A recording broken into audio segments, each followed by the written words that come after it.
brought to you by Spray Plus in collaboration with the Digital Futures Network.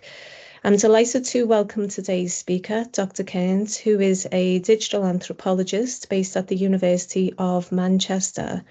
Dr. Cearns is going to share some of the insights from her work looking at the self and other in AI mental health apps. Over to you, Dr. Cearns. Wonderful, thank you so much. Hi everybody, thank you for joining, and thank you very much to Sprite and to Digital Futures for inviting me to talk a little bit today. Yeah, it's great to be able to speak to sort of a non-academic audience for a change. So, as I was introduced, my name is Jennifer Cearns. I'm a digital anthropologist, and I work predominantly on AI, looking at what it means in a sort of cultural sense of the word, perhaps. So I'm not necessarily super technical. I'm thinking about it in a more almost philosophical sense. And today, as mentioned, I'm going to talk a little bit about how I think that generative AI is potentially challenging some of the sort of analytical frameworks that we think about sort of self and other with, specifically in regard to the rapid rise of AI in mental health care. So, the rise of generative AI in mental health care apps has been heralded broadly by clinicians and the government and in the media, as you can see here, as something of a silver bullet to tackle a growing crisis in healthcare provision. And these technologies typically supply a form of talking therapy to the user through the app, and have been met with widespread enthusiasm for their capacity to increase access to talk therapy, especially during the pandemic, to circumvent social stigma and other kind of barriers that might prevent some people from seeking care, for reducing power imbalances between the care provider and the patient, and for introducing a more personalized provision of healthcare. And it's that personalized experience of digital mental health care that I want to focus on today by looking at how generative AI, within what I have nicknamed the cyber boom, but I haven't published that yet, so please don't steal that from me. By looking at how generative AI challenges some of our existing analytical frameworks for thinking about the self and the other. And at the end, I'll suggest a little bit about what that might mean for mental health therapy in general. So first, I just want to very briefly, I promise, trace a little bit of a cultural history of mental health care in, I guess, what we could kind of crudely call the West. Just to set up a bit of the context for how and why notions of self and other might be crucial for understanding how we've arrived now at this age of AI therapy. So from the 16th century onwards, the notion of the individual has been quite widely associated, at least within Western philosophical discourses, as sitting in opposition to the other. The self, as a sort of a thinking mind, is located in a body, and that body is physically distinct from another person.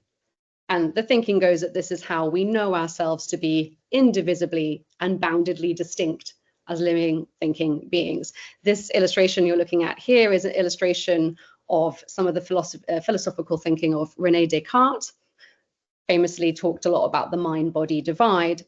And according to that sort of philosophical tradition, we know ourselves through our separation from others.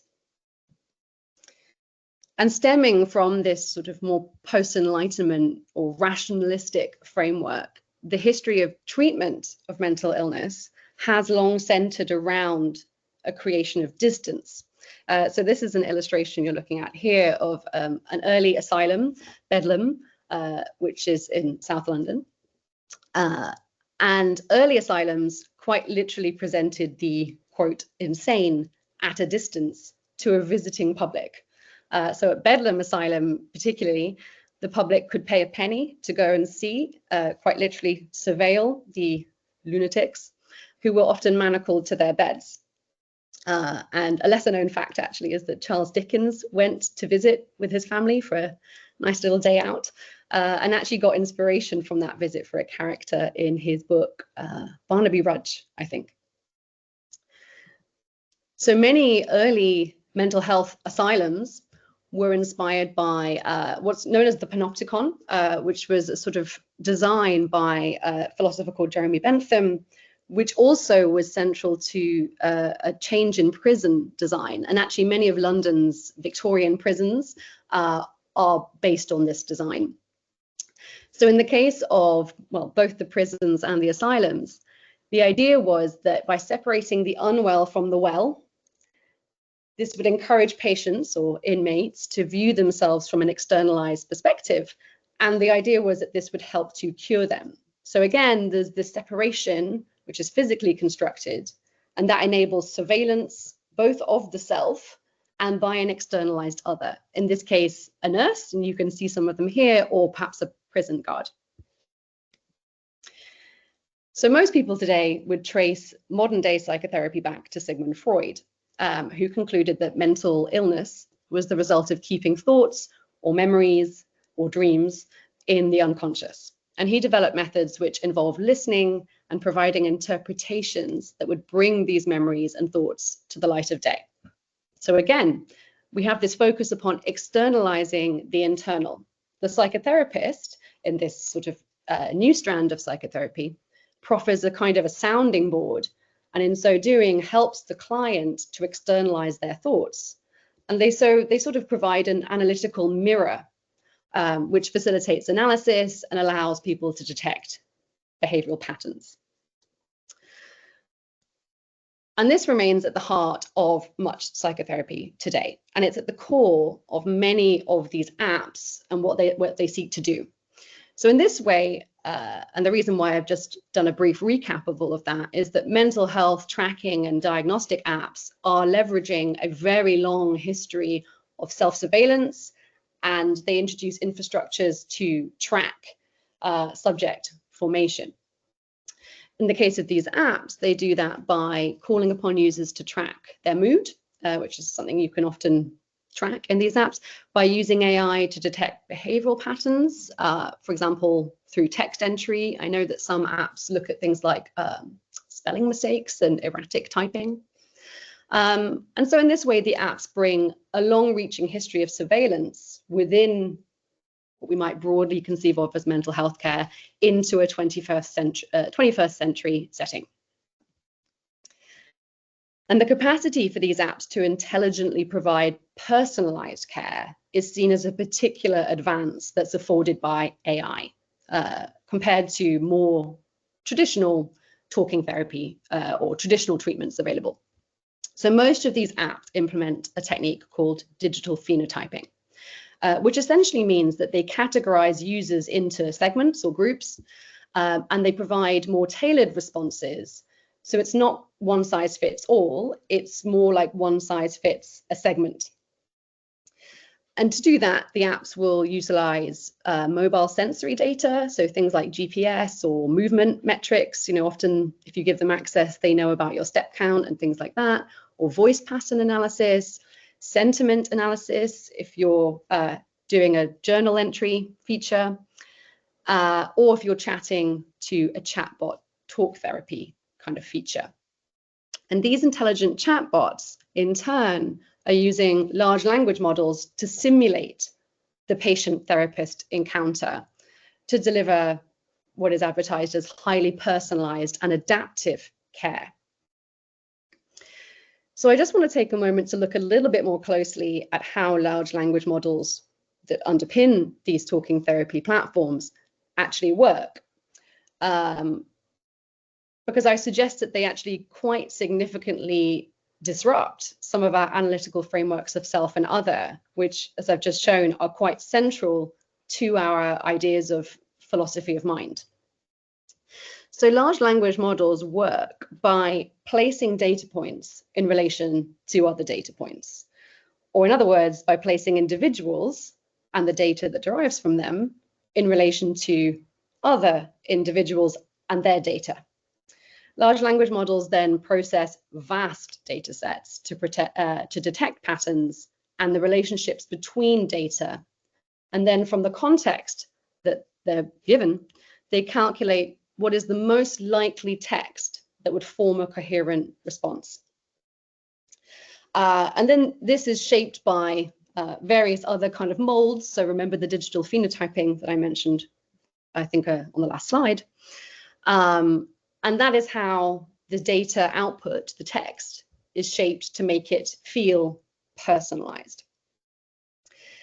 So that sounds quite abstract. Perhaps a more familiar example will be predicted text in WhatsApp. I'm sure everybody used that, or suggested next purchases on Amazon, or recommended movies on Netflix. These are all examples of digital phenotyping being used to provide more personalized service. So essentially in these systems, the system calculates probabilities and it places you as the user in a matrix of relations. Slightly hilariously, what you're looking at the moment is actually an AI generated image. I asked Bing AI to come up with an image that showed human relations through code, and this is what it gave me.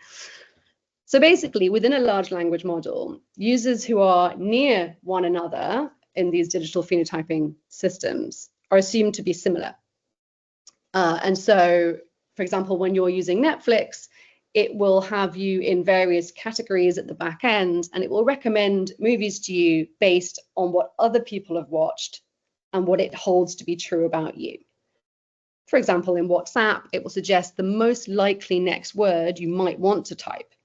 And it's doing that based on probabilities from vast data sets of all of the text that anybody's typed in English. But it's also tailoring it to your own behavioral patterns. So maybe there's a particular word you often type or an emoji, and it will be combining those two things. And so algorithmic prediction systems are effectively placing individuals in data form within systems of relation to aspects of other people. And so ironically, to articulate an individual through a large language model, you actually have to de-individuate, if I'm going to invent a word, the person, subduing all singularity into calculability and placing that knowledge in relation to others. So in this way, the generative AI that we're interacting with in apps like these sort of generative AI chatbots, I would suggest is a new type of technology of the self. Technology of the self, of course, is a well-known phrase that was used by Foucault, the philosopher, who understood the process of individualization as a process of subjectification. To explain, he said that the subject is either divided inside himself or divided from others. So the mad from the sane, the sick from the healthy. And he used a lot of this image of the panopticon, the prison design that I mentioned earlier, which is actually the gray bit you can see in this image. So I would suggest that actually now that doesn't quite apply anymore, and that instead what we see is an act of re-individuating people through merging them with other people's data, which is quite a different way of thinking about self and other. In order to be an individual, you have to be placed within vectors of correlation and co-relation. Well, for a lot of people, these apps signal a sort of neoliberal move towards self-surveillance. And a lot of critics would say that this is a move towards making individuals responsible for their own care, as opposed to, say, the care provider like the NHS or the state. But I would actually argue that these apps move us beyond the sort of framework that's allowed for by the normal panopticon image of surveillance, because I think that self and other are not necessarily very useful categories here. Each is scaffolding the other in the construction of a new type of self or subject formation. And yes, the apps encourage us to take control of our own internal emotional state through surveillance. You know, they have these sort of ideas that, you know, you can work on yourself and do the work. But they also interpolate self and other through the technical processes that are happening in the code at the back end.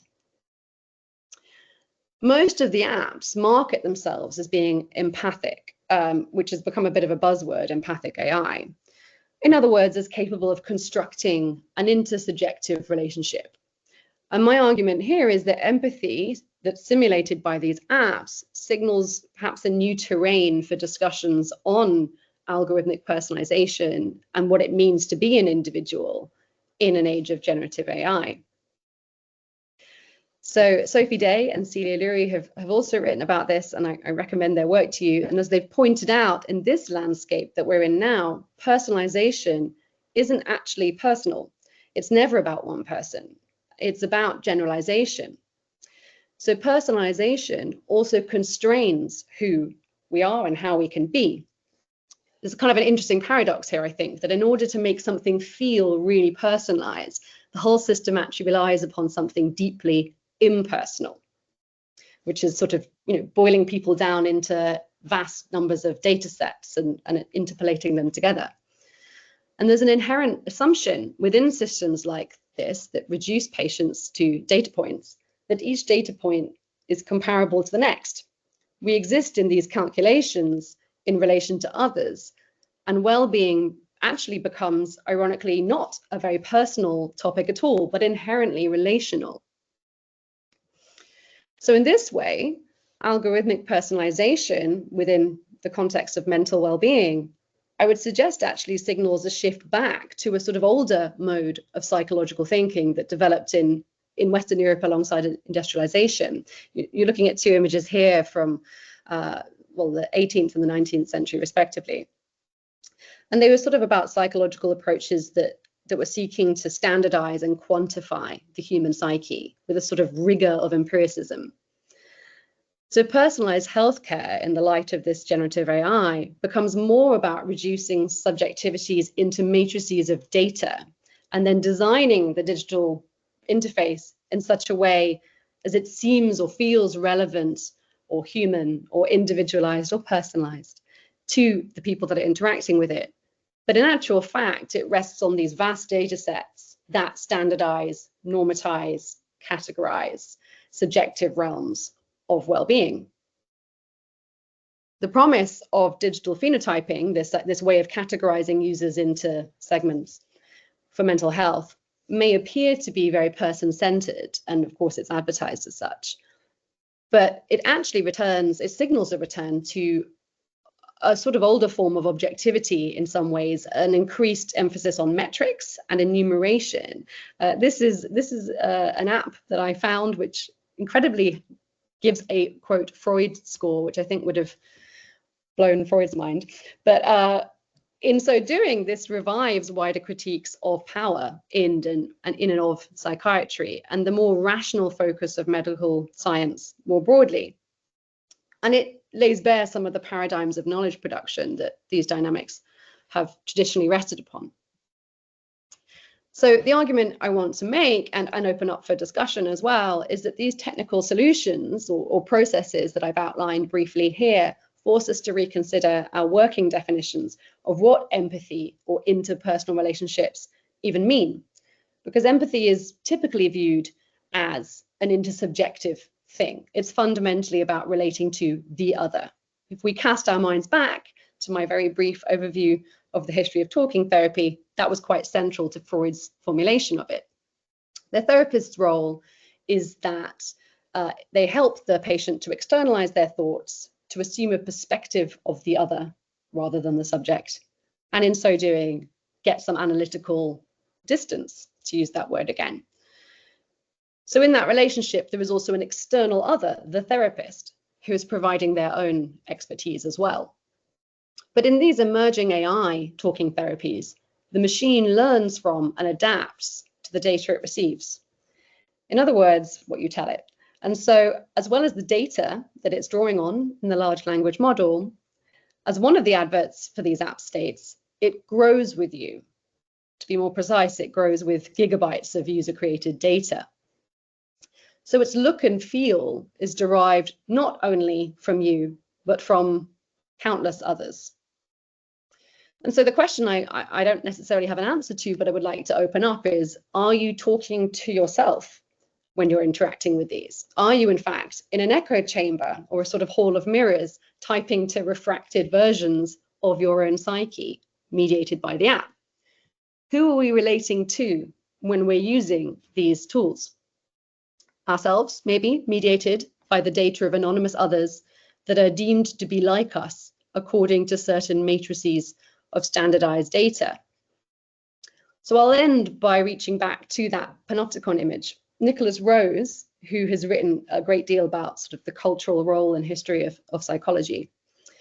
Nicholas Rose defines neoliberal governance, sort of drawing on this panopticon image of self-surveillance, as achieved through techniques that encourage subjects to take responsibility for their own subject formation.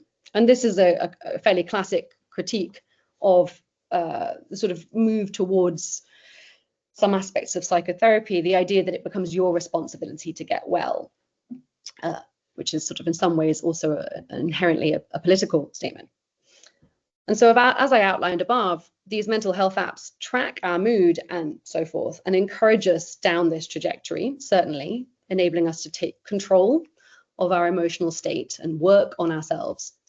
But some of the key differences I've tried to highlight here between the inner workings of these AI systems and the more common surveillance or panopticon analogy more typically used about talking therapy, I would suggest this moves us into new terrain, because yes, there's still a self-surveillance aspect here, but what is the self when set in relation to other invisible, tangled data sets that's sort of being mirrored back at us through a kind of digital ventriloquism almost? When our very internal subjectivity is delineated by being merged with countless others, these technologies begin to collapse our distinctions between self and other. And I would suggest are leading us towards new technologies of subject formation. And at that, I will stop there. Thank you very much.